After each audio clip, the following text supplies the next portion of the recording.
Good morning. Happy Mother's Day sa lahat.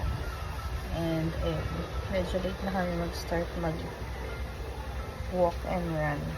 Kasi nga, late na kami nagising.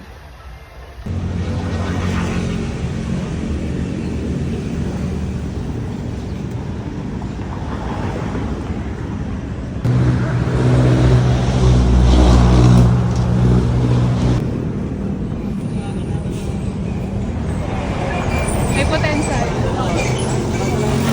The level ng marathon, guys. Suntukan. 375 kilometers. Ako yung gagawin finish line. Igaganon yung katawan ko. Nakabalik na kami dito sa bahay and grabe, sobrang init na kasi late na nga rin kami nag-start.